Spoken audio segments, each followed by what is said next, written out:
আসসালামু আলাইকুম রহমতুল্লাহ। ইন্নাল হামদালিল্লাহি ওয়াহদা ওয়াসসালাতু ওয়াসসালাম আলা মাল্লা নাবিয়্যা বা'দা। আউযু বিল্লাহি মিনাশ শাইতানির রাজীম। বিসমিল্লাহির রহমানির রহিম।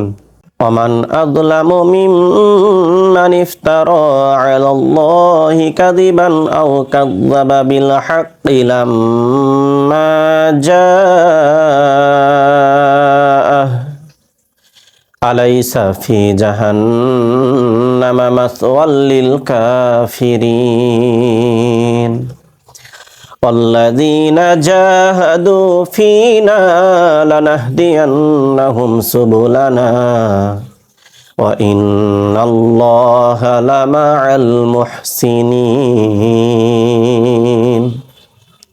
আল্লাহ তাআলা বলছেন, ওমান আযলামু, তার চাইতে আর অন্যায়কারী কে হতে পারে, মিম্মান ইফতারা আলাল্লাহি কাযিবান, যে ব্যক্তি আল্লাহর নামে মিথ্যা আরোপ করে, মিথ্যা কথা বলে, মিথ্যা কিছু তৈরি করে আর কি, যেটা আল্লাহর পক্ষ থেকে বা এটা আল্লাহর।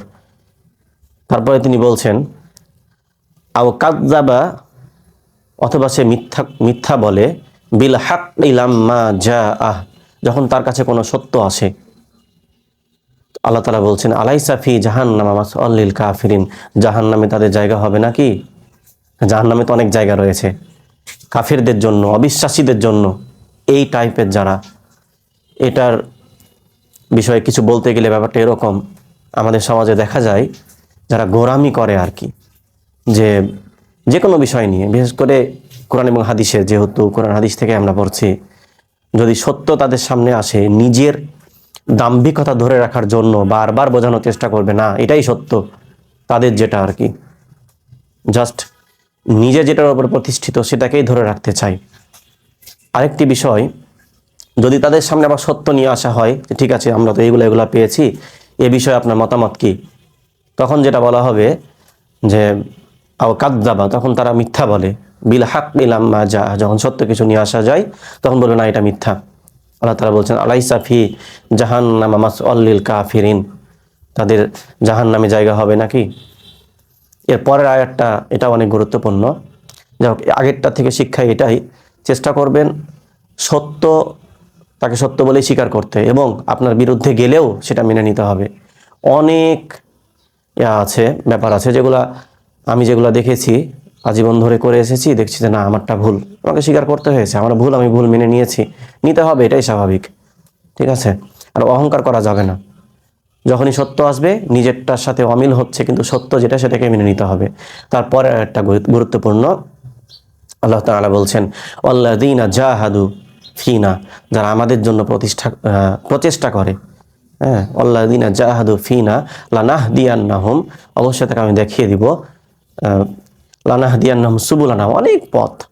তার মানে যে কোনো বিষয়ে যদি আল্লাহ তাআলার কে নিয়ে আপনার চিন্তা ভাবনা থাকে, আল্লাহ তাআলাকে রাজি খুশি করার জন্য, কোনো ভালো কিছু করার জন্য, আল্লাহ তাআলা বলছেন তাকে আমি অনেক পথ দেখিয়ে দিব। কেন? আল্লাহ তাআলা বলছেন ওয়া ইন্নাল্লাহা লামাআল মুহসিনিন, এবং আল্লাহ তাআলা নিশ্চয় সৎ কর্মশালীদের সাথে রয়েছেন, যারা সৎ কাজ করে তাদের সাথেই তিনি রয়েছেন। তার মানে আপনি যদি কোনোভাবে আল্লাহ তাআলার নৈকট্য চান, আল্লাহ তাআলাকে কাছে চান, রাজি খুশি করতে চান, আপনি যদি চেষ্টা করেন, আল্লাহ তাআলা আপনাকে অনেক পথ দেখিয়ে দিবে। এই যে রমজান মাসে আমি একটি উদ্যোগ নিয়েছি, আপনাদেরকে কোরআন মাজিদ শেখাবো, তাও আবার শুদ্ধ করে ইনশাআল্লাহ, আমি যেভাবে পড়ে এসেছি। তো আমি সর্বোচ্চ চেষ্টা করে যাচ্ছি আপনার জন্য। আপনি আপনার সময় দিয়ে, চেষ্টা দিয়ে এটা শেখার চেষ্টা করুন, কোরআন মাজিদ শুদ্ধ করে শেখার। ইনশাআল্লাহ আপনি পারবেন, আল্লাহ তাআলা আপনাকে পথ দেখিয়ে দিবে। ইভেন আপনার যদি মনের ইচ্ছা থাকে, প্রবল ইচ্ছা, আপনি যদি অনলাইনে ক্লাস করে না পারেন বুঝতে, আল্লাহ তাআলা আপনাকে প্রবল ইচ্ছার জন্য পথ দেখিয়ে দিবে, কাউকে না কাউকে ব্যবস্থা করে দেবে যিনি আপনাকে কোরআন মাজিদ শেখাবে। যাই হোক, গত ক্লাসগুলোতে আমরা যেগুলো শিখেছি সেগুলোর মধ্যে লাস্ট যে দুইটা ক্লাসে শিখেছি সেটা হচ্ছে খারজ বর খারজের উল্টা পেশ থাকলে একালিফ পরিমাণ টান দিতে হবে। এবং তার পরের ক্লাসে শিখেছি জবরের বাম পাশে খালি আলিফ, পেশের বাম পাশে যজমালা অ এবং জেরের বাম পাশে যজমালা ইয়া থাকলে একালিফ পরিমাণ টান দিয়ে পড়তে হবে। আজকে ওই দুইটি নিয়মকে একত্রিত করে এবং তার আগে যে হরকত পড়েছি, হরকত তানমিন অবশ্য দেইনি, তানমিন একটাতে দিয়েছি, সব মিলিয়ে আর কি গত ক্লাসগুলোতে যেগুলো পড়েছি সব মিলিয়ে আমি কিছু শব্দ লিখেছি এখানে, এগুলো আমরা প্র্যাকটিস করব আজকের ক্লাসে।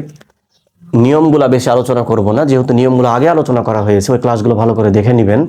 আজকে আমরা প্র্যাকটিস করব ওয়ার্ডগুলো এবং দেখব যে আমরা আসলেই ভালো মতো শিখেছি কিনা। দেখি প্রথমটা দেখেন, রপেশ রু, সিনপেশ সু, লামজের লি। খেয়াল করেন রু সু লি, তিনটাতে টান দিচ্ছি না, কারণ তিনটাই হরকত, হয় এক জবর আছে নাহলে এক জের আছে, মানে এক পেশ থাকলেও হরকত হবে, তাড়াতাড়ি পড়তে হবে। হা খরচের হি, একালিফ পরিমাণ টান দিচ্ছি আমরা, কেন বলেন তো? খারো জবর খারজের উল্টা পেশ থাকলে আমরা একালিফ পরিমাণ টান দিব বা টান দিতে হবে। তাহলে কি দাঁড়াচ্ছে বলেন? রুসুলিহি, রুসুলিহি, রুসুল, রুসুলু, রুসুলি, এই তিনটাতে টান দিচ্ছে, কিন্তু হা খরচের এখানে একালিফ পরিমাণ টান দিচ্ছি। তারপরে কাপ জবর কা, ফা খরচ জবর ফা, ইয়ার কোনো এখানে ইয়া লেখার জন্য লিখেছি, ইয়ার কোনো উচ্চারণ হবে না, যেটা খালি থাকবে সেটা নিয়ে আমরা চিন্তা করব না। কাপ জবর কা, ফা খরচ জবর ফা, কাফা। বাজের বি, হা খরচের হি, বিহি। আর কি দাঁড়াচ্ছে? কাফা বিহি, কাফা বিহি। ফা একালিফ টান, হি একালিফ টান, এবং কা তাড়াতাড়ি পড়বো, বি এটা তাড়াতাড়ি পড়বো। বাজের বি, কাপ জবর কা, বি কা, লামজের লি, বিকালি, মিম খরচ জবর মা, বিকালি মা। তাজের তি, হা খরচের হি। কি হচ্ছে বলেন? বিকালিমা তিহি, বিকালিমা একালিফ টান, তিহি একালিফ টান, বাদ বাকিগুলো হরকত, তাড়াতাড়ি পড়বো। জিম পেশ জু, নুন অপেশ নু, জুনু, ডাল পেশ দু, জুনুদু।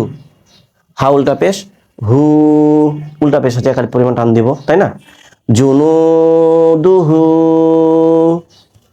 তাহলে নু ওখানে একালিফ টান দিলাম, পেশের বাম পাশে যেমন অ আছে এজন্য। হা উল্টা পেশ হু, এখানে একালিফ পরিমাণ টান দিলাম, উল্টা পেশ আছে এজন্য। হামজা অ পেশ উ, পেশের বাম পাশে যেমন অ আছে, তাই না? একালিফ পরিমাণ টান দিব। তা অ পেশ তু, একালিফ টান দিচ্ছি কারণ পেশের বাম পাশে যেমন অ আছে। তাহলে পেশের বাম পাশে যজমাল অ দুইটার ক্ষেত্রে আছে, দুইটাতেই টান দিব। উ তু, একালিফ পরিমাণ টান, এমন না অনেক টান দিব, তবে তাড়াতাড়ি পড়বো না, একটু টান দিব আর কি, এইটাই। দেখেন হামজা অপেশ উ, হাজের হি, ইয়া জবর ইয়া, ইয়া। কি হচ্ছে? উ হিয়া, উ হিয়া। হা উচ্চারণটা ঠিক রাখবেন, এটা কিন্তু হা না, এটা কি হা। এই মাথা দেখে চিনতে হবে, তাই না? নিচে ফোঁটা থাকলে জিম বলতাম, উপরে থাকলে খ বলতাম, ফাঁকা আছে তাই হা বলছি। দেখেন লামজেল্লি, আর এখানে কি রয়েছে? আলিফ, বা এটাকে আমরা হামজা বলতে পারি যেহেতু জের আছে নিচে। তাহলে লামজেল্লি, হামজা ইয়াজের, এটা ইয়া না, ইয়ার উপরে জজম আছে না, হামজা ইয়াজের ই, লি, ই, লি কিন্তু না, লি ই, লিয়ে টান হবে না, কিন্তু ই এখানে টান হবে। অনেকে সূরা কুরাইশ পড়ার সময় লি লাফি বলে দেয়, কিন্তু আসলে লি ই লাফি, ই হবে, ঠিক আছে? লাম খরচ বললা, ফাজের ফি। কি হচ্ছে তাহলে? লি ই লাফি, লি ই লাফি। লাই একালিফ পরিমাণ টান দিচ্ছি আমরা, ফার তাড়াতাড়ি পড়ছি। এখানে ই, এখানে একালিফ টান ছিল। হামজা অপেশ উ, লাম খরচ জবর লা, উ লা।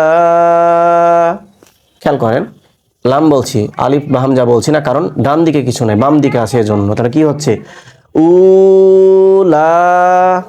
শেষ লাইনটা আমরা দেখবো, দেখেন বা জবর বা, হামজা ইয়াজের ই, বা ই, সিন দুই জের সিন, বা ই সিন। বা টান দিচ্ছি না, ই এখানে টান দিচ্ছি, কারণ জেরের বাম পাশে ইয়া রয়েছে, দুই জবর দুই যে দুই পেশকে তানমিন বলে, তানমিন, সিন দুই যে সিন। মিম অজবর মাউ, এই নিয়মটা এটা আমি লিখে রেখেছি, কারণ এই নিয়মটা সামনের ক্লাসে আমরা এগুলো পড়তে শুরু করব। যজম নিয়ে আলোচনা করার সময় আমি লিন নিয়েও আলোচনা করব, সামনের দিকে হবে আর কি। তবে এটা জেনে রাখেন, জবরের বাম পাশে যজমালা অ রয়েছে, আমরা তাড়াতাড়ি পড়বো। খেয়াল করেন আমি বলেছিলাম গত ক্লাসে, পেশের বাম পাশে যজমালা অ হলে টান দিব, কিন্তু এটা তো জবরের বাম পাশে রয়েছে, তাই না? তাহলে তার টান হচ্ছে না, কারণ পেশের বাম পাশে যজমালা অ নাই। যজমার অ হতে হবে পেশের বাম পাশে, এটা কি জবরের বাম পাশে রয়েছে, তাই টান দিব না। মাউ হামজা ও পেশ উ, মাউ উ, দাল জবর দা তা পেশ তু, মাউ উ দাতু, মাউ উ দাতু। ফা জবর ফা, হা জবর হা, দাল খারো জবর দা, ফা হা দা। বিষয় হচ্ছে এখানে একটা নতুন কিছু পড়লাম, এটা নিয়ে এখন আলোচনা করছি না, কারণ সামনে ক্লাসে যেহেতু আমরা এগুলো পড়বো, ঠিক আছে। জাস্ট এটা মনে রাখবেন, মিম অজবর মাও, এটা কি পড়লাম ফাহাদা। ইয়া এখানে ফাঁকা রয়েছে, এটা নিয়ে আমাদের চিন্তা করার কারণ নাই। আমি প্রত্যেকটা ওয়ার্ড এবার পড়বো, মনোযোগ দিয়ে শুনবেন। রুসুলিহি, কাফা বিহি, বিকালিমাতিহি, জুনুদুহু, উতু, উহিয়া, লিইলাফি, উলা, বাইসিন, মাউদাতু, ফাহাদা। আজকের পাঠ এ পর্যন্তই ছিল। সামনের ক্লাসে আমরা নতুন কিছু নিয়ে আলোচনা করবো ইনশাআল্লাহ। ক্লাসগুলো ভালো করে দেখবেন, বিশেষ করে প্র্যাকটিস যে ক্লাসগুলা, যেমন আমি যখন পড়ালাম হরকত আর তারমিন, তখন ওয়ার্ড গঠন করে দেখালাম, এবং এই যে খারো জবর খারো উল্টা পেশ এবং জবরের বাম পাশে খালি আলি, পেশের বাম পাশে যজমা ও জেরের বাম পাশে যজমা ইয়া থাকলে টান দিয়ে পড়তে হবে, এগুলোকেও ওয়ার্ড গঠন করে দেখালাম। এই ক্লাসগুলো বিশেষ করে খুব ভালো মতো দেখতে হবে, বারবার প্র্যাকটিস করবেন, এবং কোনোভাবেও মাখরাজ 17টি মাখরাজ আমি ওভাবে আলোচনা করিনি, যদিও সহজ করে বোঝানোর জন্য, যাতে করে সবাই বুঝতে পারে, এজন্য ভালো করে বারবার ওগুলো দেখবেন, ঠিক আছে। তো সামনের ক্লাসে আমরা নতুন কিছু আলোচনা করবো ইনশাআল্লাহ। সে পর্যন্ত সুস্থ থাকবেন। আল্লাহ তাআলার কাছে দোয়া করি, আল্লাহ তাআলা যেন আপনাকে মসজিদে গিয়ে সালাত আদায় করার তৌফিক দান করেন, এই যে রমজানের সিয়ামগুলো সঠিকভাবে পালন করার তৌফিক দান করেন, আল্লাহ যেন আপনাকে সুস্থ রাখেন, এই দোয়াই করি। আসসালামু আলাইকুম রহমতুল্লাহ। সুবহানাকাল্লাহুম্মা ওয়া বিহামদিক, আশহাদু আল্লা ইলাহা ইল্লা আনতা, ওয়া আস্তাগফিরুকা ওয়া আতুবু ইলাইক।